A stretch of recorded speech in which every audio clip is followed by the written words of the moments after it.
This program is brought to you by Garaged Classics, specialized collector vehicle storage.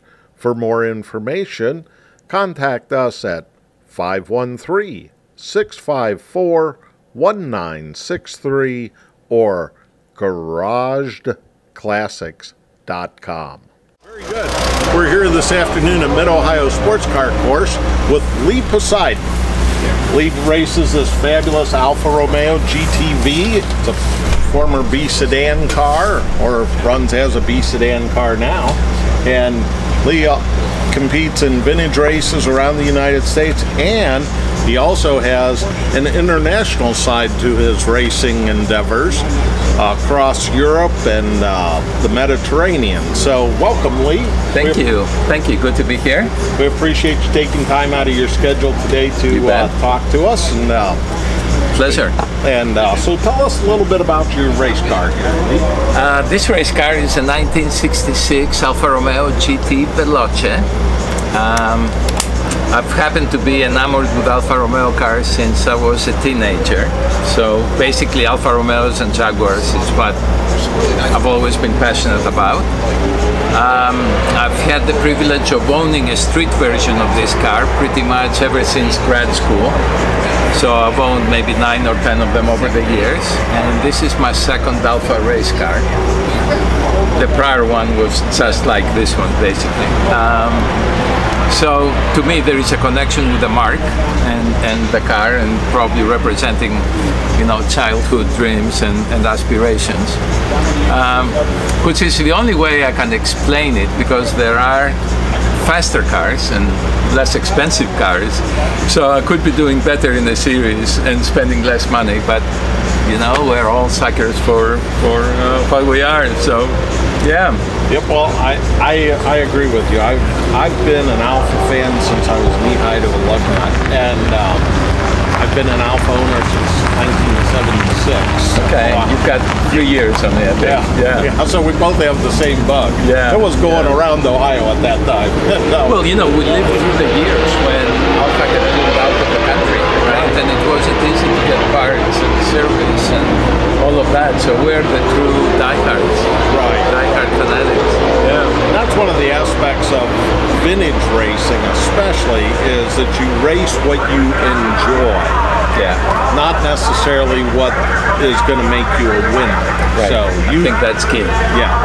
I consider every time I get strapped into the car that I've won. Yeah. If I would like it to be out here. Yeah. Oh, we would love to be out here with the Giulietta, and it's under reconstruction. Yeah. So, good. You'll be out there. Oh yeah, we should be back next year. But you're right, it's about having the right expectations, both on your budget and the effort you want to put forward. And there is room in the sport for really the whole range of budgets and cars and involvement. So yeah, we're fortunate to be in a sport like that. We are. We're fortunate to have a course like Mid-Ohio close by where we can come and enjoy without having to take a week of vacation to get here and get back. And when was your first adventure here in Mid-Ohio? When was I here first? Yeah. I want to say probably I started racing vintage cars in 2012. I raced modern cars for 3 years prior to that. So probably around 2012, 2013. But what's interesting is my daughter, who is now 33, dug up a picture of her and I here when she was about 3 years old. So we have been coming to the vintage event at Mid-Ohio for like 30 years, which is real. And then, you know, sort of dreaming that I would be able to race one day. So probably about 2012, and we're up in Cleveland, and super lucky to have this kind of facility, you know, an hour and a half away. I mean, you've driven this track, so you know it's world class. Oh yeah.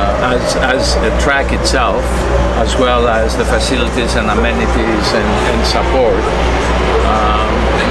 by the organizers and the people that own it. So it's one of the most technical, demanding, challenging, and rewarding tracks around. Not long after the first professionals came here, they designated it as the most competitive racetrack in the U.S. And that was with the Can-Am series, and, featured Bruce McLaren, Denny Holmes, Jackie Stewart, Dan Gurney, Peter Revson, world champions. Yeah, storied guys have been through here before us, right? And they all agree this is the most competitive. So it is a very technical track with the elevation changes and off-camber corners. Just make it so much fun. Now keeps you humble. Yes, it does. It will make you humble in a nanosecond.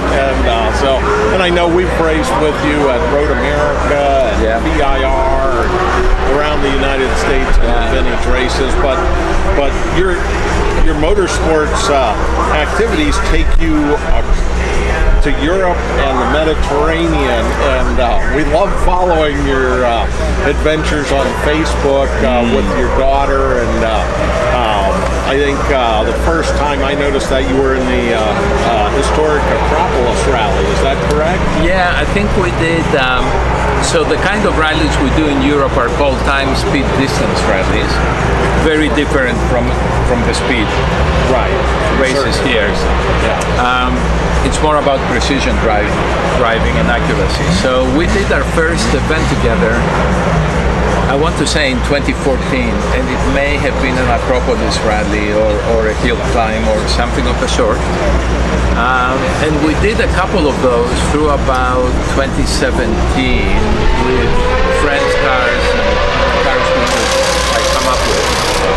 And then we upped our game maybe a little too, a few steps up the ladder by competing in the Monte Carlo Historic in 2019. And we purchased a car that we keep there. That's a great, capable rally car. It's a Lancia Fulvia 1.3S that had run the Monte Carlo before that. So we ran it in 2019, and then we ran it in just this past January. Right. So it was it's phenomenal. Yeah. It is exciting to watch. I'm just the luckiest guy in the world, having my daughter putting up with me and navigating, and they're as anything else, it's a stressful situation. So we get to test our patience with each other occasionally, but the reward of being able to do that together is immeasurable. Yeah. Well, sports car activities have always been a family activity for the Niemeyers, and my dad raced, my dad's brother raced, they both raced Alfa Romeos, and so they had good pedigree.